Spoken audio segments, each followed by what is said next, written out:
Hey, hi, Skye. Um, I want to welcome everyone. This is another episode, a little bit different this time because I'm actually wearing a different hat as an ambassador for PhilanthroInvestors. And today I would like to introduce Skye Logan, who is the CEO of PhilanthroInvestors. And he will be talking to us a little bit about what he does, what PhilanthroInvestors is all about. And, we'll just have a little conversation today. So take it away, Skye, and welcome. Great.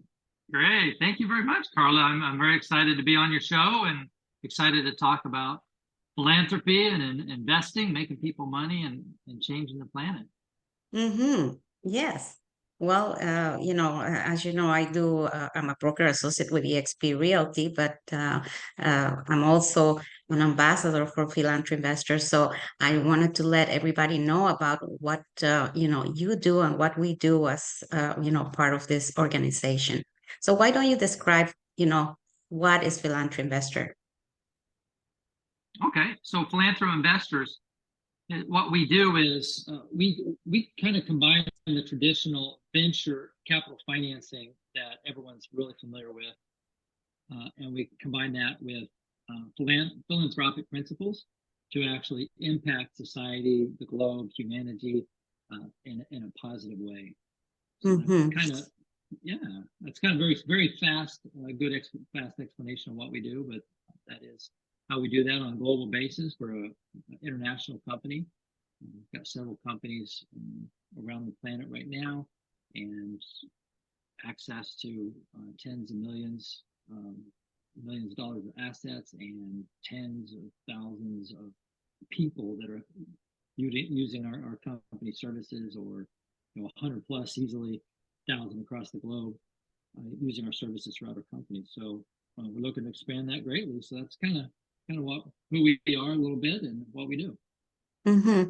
And where are you originally from, and how did you start with Cilantro Investors? I'm sorry, what was that?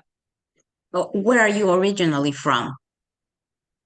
So myself, I'm originally from Arkansas. I was born and raised in Ozark country, and Uh-huh. yeah, yeah, a little bit of an Ozark boy, and getting in trouble with siblings and various things, running around the countryside. But that's Uh-huh. where I And where do you reside now? Where are you located now? yeah, right now I'm in Puerto Rico. So from Mm-hmm. Arkansas, I moved out to California for 25 years, and Florida for a stint, and then now in the North Island of Puerto Rico. It's tough, a tough view. I'm really outside my office, literally looking at the ocean, and it's tough. It's tough life, huh? Um, why did you choose this profession? Well, I chose this profession because I like to improve conditions in others across the planet. And, we all have that struggle of, I'm going to work throughout my life, retire at 65. And then once I finally achieve this status of everything's perfect, then I'm going to do something I love. I'm going to go on Mm, mission or something. and it's too late. It's too late and you really don't. So I started looking at that, and I think I'm really successful at watching my elders and their frustrations, and listening to them when they say things like, "Dude, this guy's giving you advice. Grandpa's giving you advice. You should probably listen to it," kind of thing. And even other mentors, I've always believed in mentorship and listening to them. So Oh, even what though is your earlier it, go ahead. mhm. What is your background as far as, before you started with Philanthro Investors? So real estate, I've done a lot of real estate. I've been licensed mortgage loan officer. So I've done a lot of loans, licensed real estate agent. I know that you're currently with EXP, as you mentioned, and I've been under that brokerage for a while as well, and which I absolutely love. And so I've helped um, on a lot of different aspects of real estate. Either I have a digital marketing company that specialized in real estate, generated tens of thousands of leads for real estate corporations and things like that, and myself. And Hmm. so I know the marketing side, I know the sales side. I've done a lot of door-to-door marketing and sales side for real estate products to help generate funds for multifamily units. So I've done a lot in that area. So I'd probably say that's An my biggest entrepreneur. background. Yeah, Yeah, and business. exactly. Right. So what drives you? What motivates you to do this every What day? motivate? Yeah, that's a great question. Well, I know it sounds kind of cliche, but you know, I get asked that. I'm like, oh, I'm going to come up with this different answer or this super complicated one. But really, what does drive me throughout my whole life, if I look at it, is happiness. I want to be happy throughout my life, and I want to reach that point on the when the final curtains are closing, so to speak, on my life. I look back at it and I smile about it, and I'm happy what I've achieved. And yeah, I've lived a life of discovery and connection, and I've experienced life. I think we've all, Carla, you and I have been given this life by our parents, and Mm-hmm. I think we need to. I think we really, truly need to experience it as much as we possibly can, and we need to help others experience it and give a hand up to other people, and that really is what motivates me. That's great. What do you find that are the challenges that you have found while doing business or in what you are doing right now? What is the most challenging thing that you find? Well, there's quite a few on the investment side. Is well, one, the big conversation, of course, has to come from, we're working to change the conscious level of investing from, oh, I'm just going to put my money in a fund, I'm going to invest in a blue chip stock, and I don't Or put it care in the because bank? put it in a bank. I'm going to throw it in SVP and I'm going to trust that it's going to go good. Or whatever, and or throw it in a fund. And you don't really know, Carla, you might not support certain things, whatever it is. You might not support apples, let's say, but you throw it in a fund and you don't know, you're not the fund manager. You don't know where that your capital is going to. So with this, so we're having to change that idea, that concept, that conversation from that to, hey, get more control of your investments, where it's going, and make more of an impact with your capital so it positively changes lives. And so that's that big 30,000 foot view and conversation that you first have to have. And I run, that's the initial complication, if you will, that I have to run into, this, changing these, a lot of this money, these guys are 60, 70 years old and they're set in their ways and they don't need to change. So it's battling against that fixed idea. And with this is that you Yeah. are, like you said, investing, but you are also doing something good for humanity. Yeah, yeah, absolutely.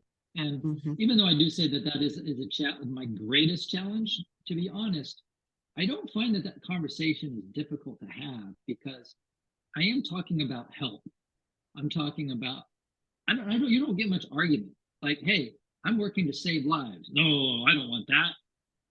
No, I Mm-hmm. don't support that. Like, whoa, wait a minute, what? So it's kind of an easy conversation when it's, hey, we're working to clean up ozone, or we're working to reduce CO2 emissions in the air, or we're working to clean up plastics through the ocean. So, children are not born with cancers or whatever the conversation is. It's easy to have because it's supported by most people if they're social personalities. Right. Right? Yeah. Yeah. What surprises you most on owning a business? What surprises me the most is, one, I especially when you have a product or service that is, even on grassroots movement, is taking off like a wildfire. And I call ours a movement because it is a movement. It wants to move faster. These 12 horses want to move faster than what the carriage rider can handle, and the carriage can handle. So there's that. And two, uh, just as a personal development side and an individual side, complacency. My own complacency or employees' complacency is the biggest difficulty I have. A department's production or division's department production gets set at a certain point and they feel like they're doing well or doing okay, The quarter or the annual projections or production is meeting projections.